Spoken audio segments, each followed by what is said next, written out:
Assalamualaikum warahmatullahi wabarakatuh. Waalaikumsalam warahmatullahi wabarakatuh. Waalaikumsalam warahmatullahi wabarakatuh. Halo Sobat CPNS semuanya dimanapun kalian berada. Selamat datang di channel YouTube kami, Lansar CPNS BNN 2022. Perkenalkan, saya Andini. Saya Rizky. Saya Inten. Nah, di sini kami akan berbincang-bincang santai nih dengan tema Breaking the Limitation. Seperti yang kita semua ketahui ya, Presiden Joko Widodo telah meluncurkan core values ASN yang baru, yaitu berakhlak, berorientasi pelayanan, accountable, kompeten, harmonis, loyal, adaptif, dan kolaboratif. Nah, peluncuran nilai di dasar internet berarti. Oke, untuk mempersingkat waktu, kita langsung aja mulai bincang-bincang tentang core values berakhlak ini ya. Yang pertama itu ada nilai berorientasi pelayanan. Yang pertama, aku mau nanya nih ke Inten. Dari kita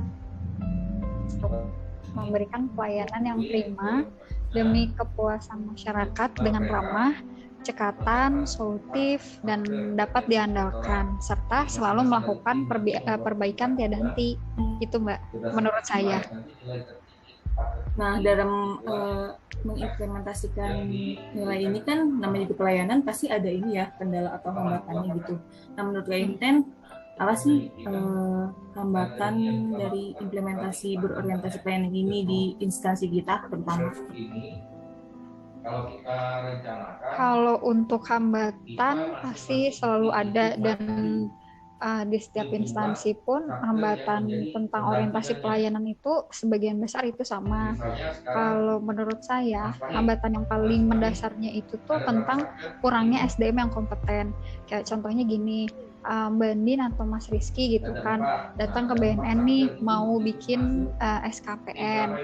Nah, kalau misalkan nih saya tuh sebagai orang yang ditanya sama Mbak Andin atau Mas Rizky gitu tentang bagaimana sih cara pembuatan SKPN itu.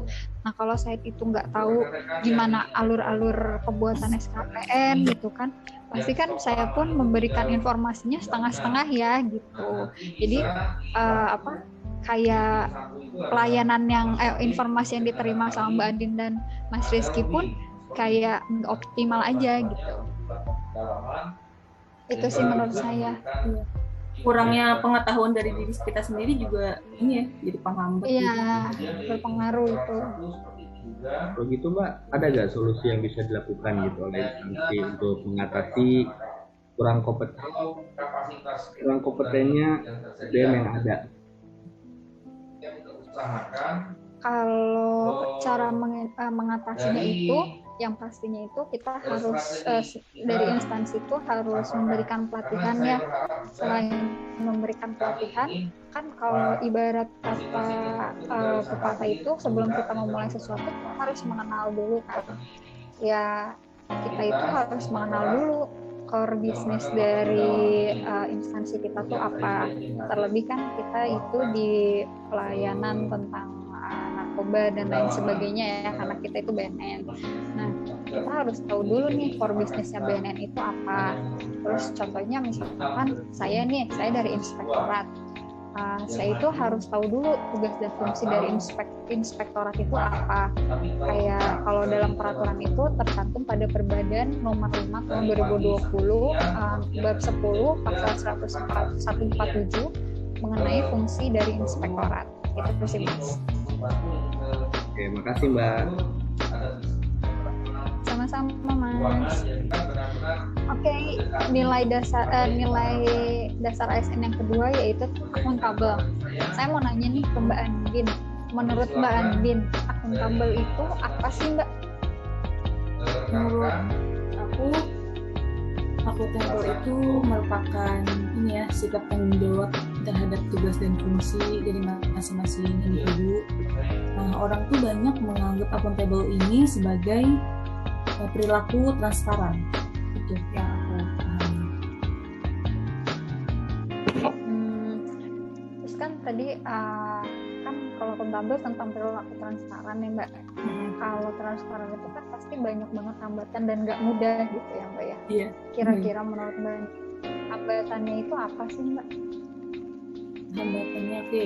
Yang pertama itu ada dari diri sendiri, yaitu kurang integritas dan juga kurangnya atau lemahnya pengawasan dan pengendalian dari atasan. Jadi itu membuat seseorang bekerja jadi semaunya aja gitu, sering nggak jujurnya. Kemudian Mbak, ada nggak solusi untuk masalah-masalah yang tadi Mbak sebutkan?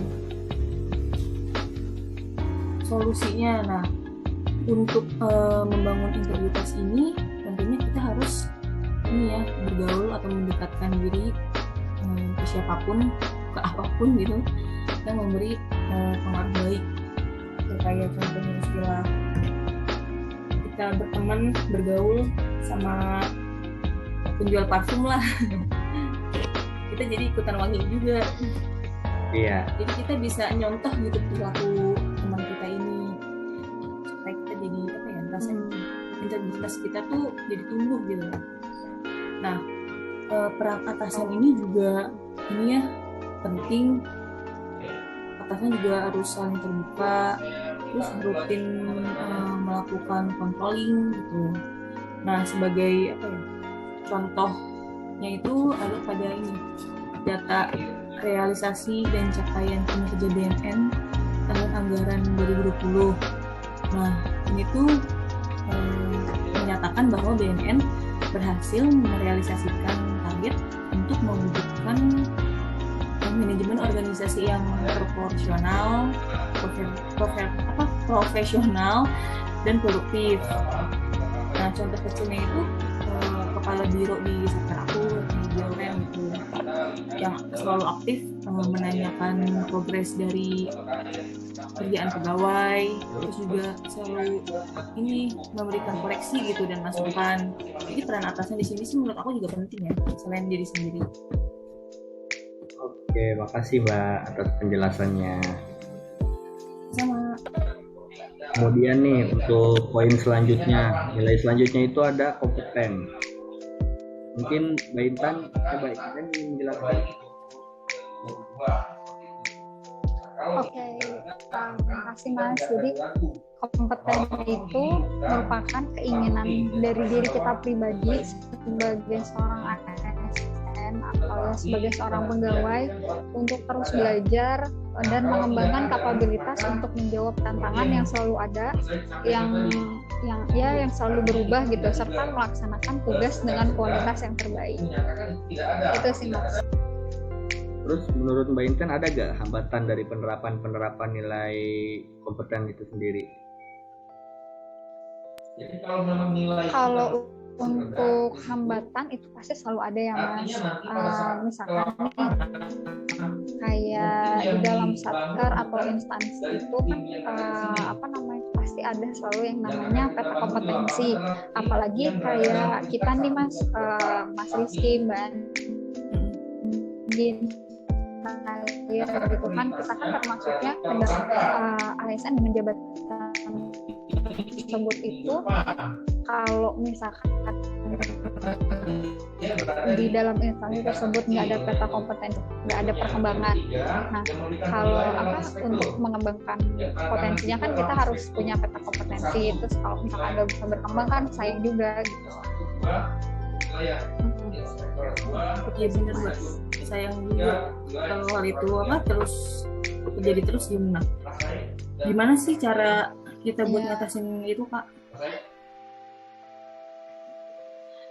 Kalau untuk mengatasinya itu menurut saya jadi untuk jabatan fungsional tertentu, misalkan kayak saya sebagai auditor, itu tuh diatur dalam Permenpan nomor 220 tahun 2008. Nah, di sana tuh diatur mengenai jabatan fungsional auditor dan angka kreditnya. Misalkan kayak kita kan golongannya 3A. Nah, 3A itu dapat angka kreditnya berapa? Terus penjenjangan karir juga ada tuh diatur di situ. Jadi misalkan kayak auditor, saya kan masuknya auditor pertama nih. Di penjenjangan karir itu ada auditor pertama, muda, madya, sampai utama.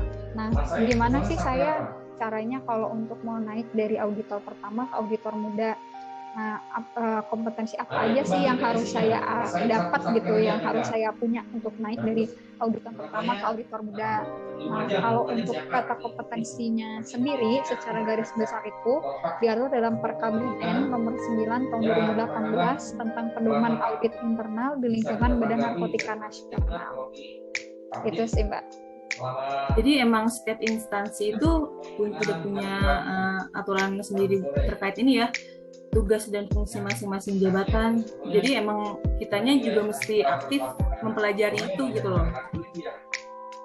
Ya, secara secara keseluruhan sih merujuk pada induk dari jabatan kita ya. Kayak saya induknya itu ke BPKP, otomatis peraturan utamanya itu ada di BPKP, tapi untuk dikerucutkan kembali itu maksudnya diatur lagi di dalam peraturan di instansi kita gitu, di BNN.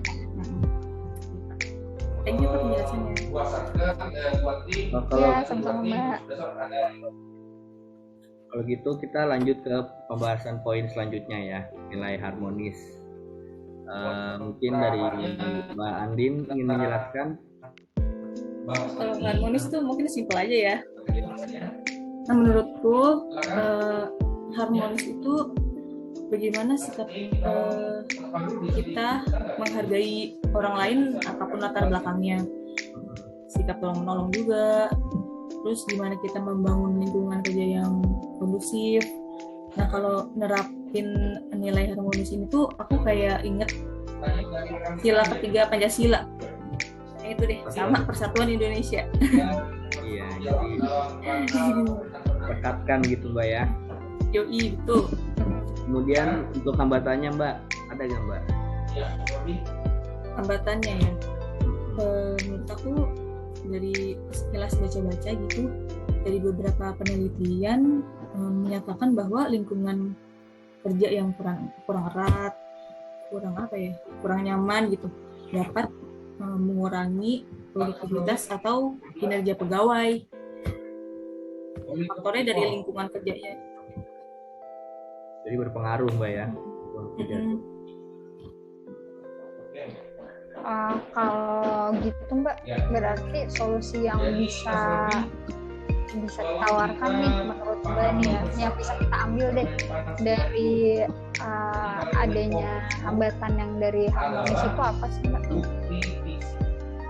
Solusi ini ya saran aku terkait hambatan tadi, kita bisa menjaga hubungan baik antara pegawai, baik secara vertikal atau horizontal, baik secara antara atas dan bawahan ataupun sesama rekan kerja gitu.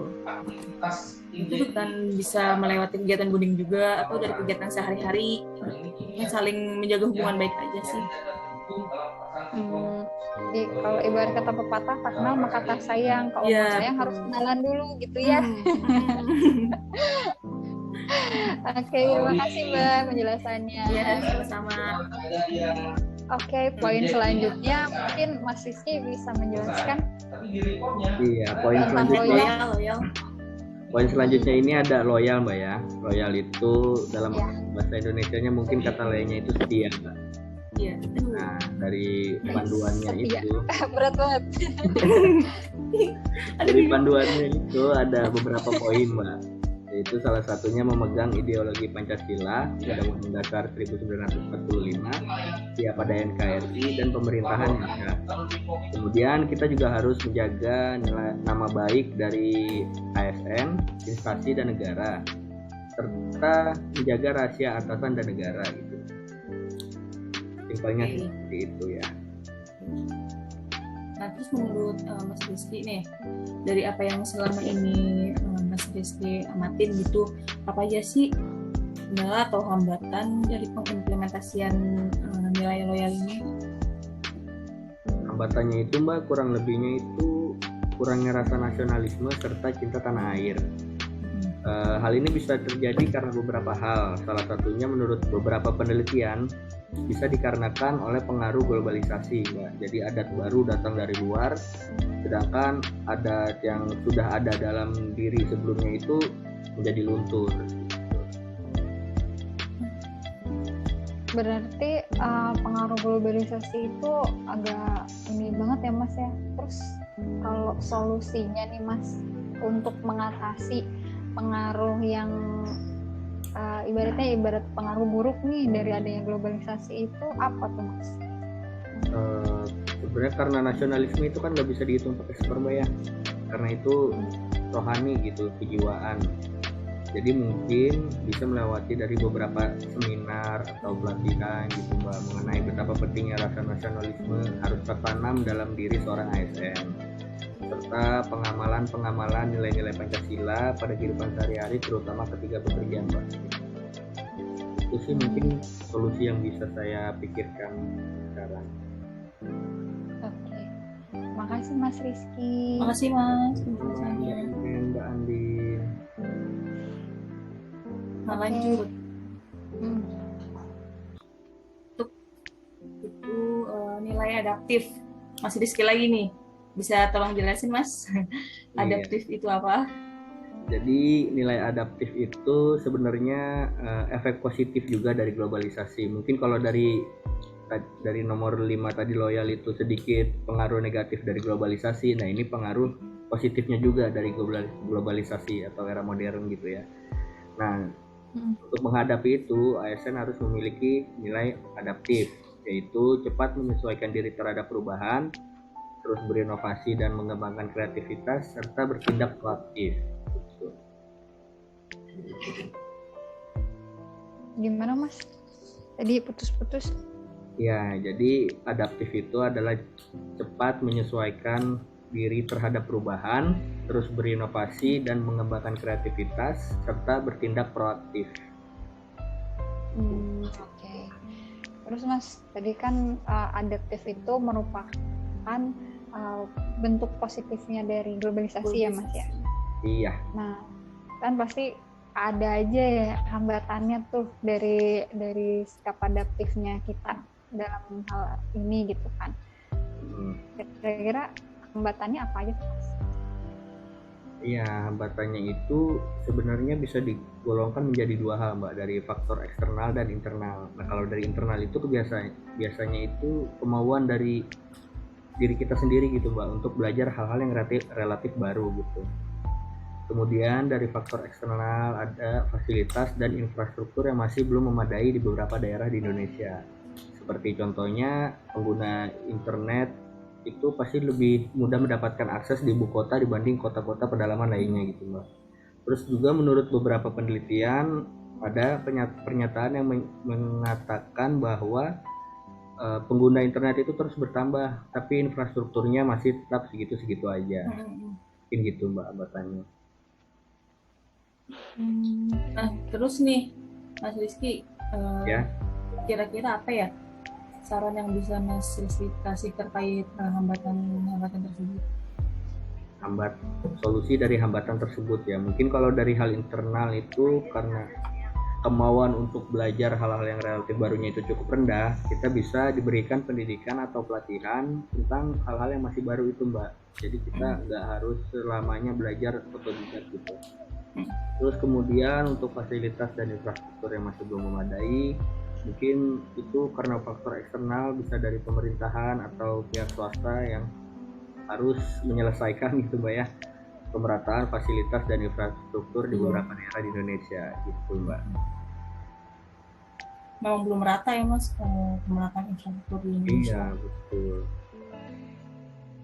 Jadi itu bisa apa? Jadi suatu hambatan yang pendukung juga buat kita menerapkan nilai adaptif ini kan ya? Iya. Jadi seolah-olah kalau misalkan kita udah mau belajar nih, tapi fasilitasnya belum Mm-mm. mendukung kan juga jadi susah juga, Mbak. Mm-mm. Mm-mm. Makasih Mas Ya, penjelasannya. siap, sama-sama. Mungkin langsung lanjut juga nih ke poin nomor 7 nih, Mbak Andin juga yang ngebahas kolaboratif. Aku lagi. Oke. Nilai kolaboratif. Kolaboratif. Nah, menurutku tuh kolaboratif ini gimana kita membangun kerjasama yang sinergis dengan memberi kesempatan pada berbagai pihak ya untuk berkontribusi. Hal simpelnya itu kita bertukar ide atau bekerja sama dengan sesama rekan kerja.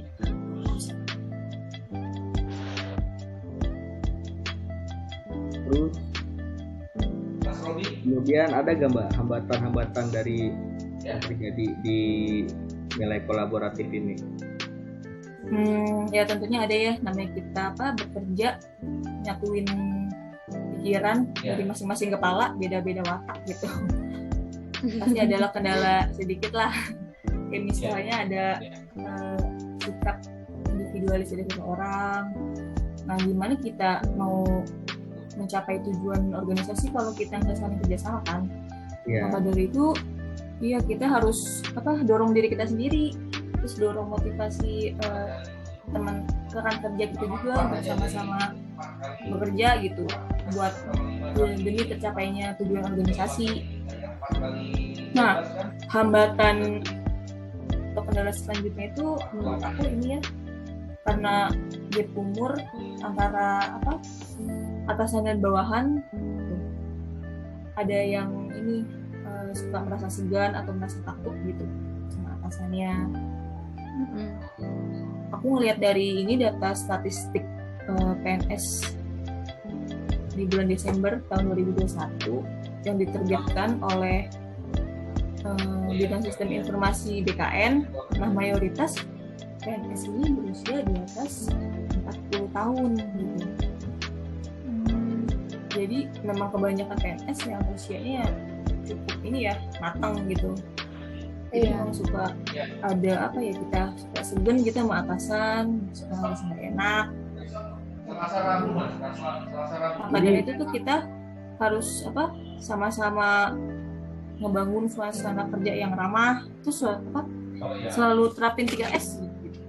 Biar mencairkan suasana. Iya, biar aku banget gitu Mbak ya. Oke. Terus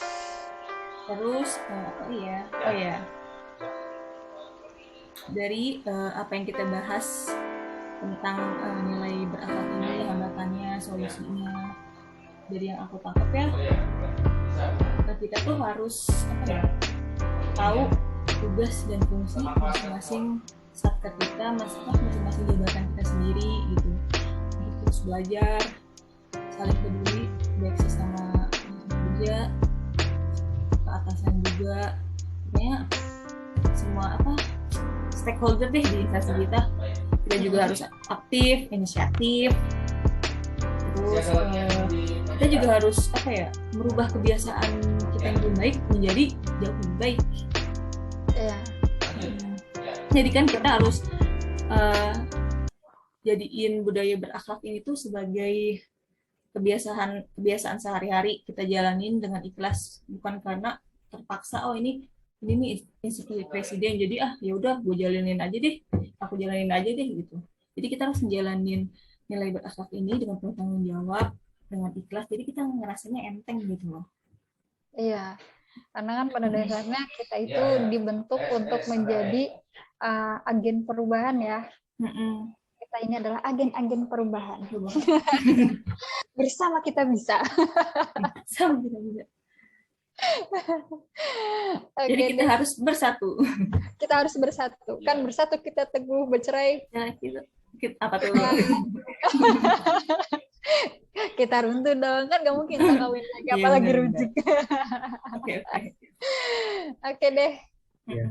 Kalau gitu terima kasih ya atas bincang-bincang dan kesimpulannya dari Mbak Andin dan Mbak Inten gitu. Ya, sama-sama Mas Rizky, makasih juga Mbak Andin. kasih Bu Teteh, Mas Rizky. Mungkin cukup sekian dari kami. Terima kasih atas waktu dan kesempatannya.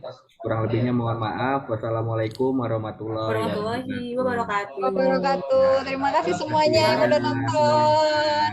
Sampai ketemu lagi. Sehat-sehat terus semuanya. Sehat-sehat.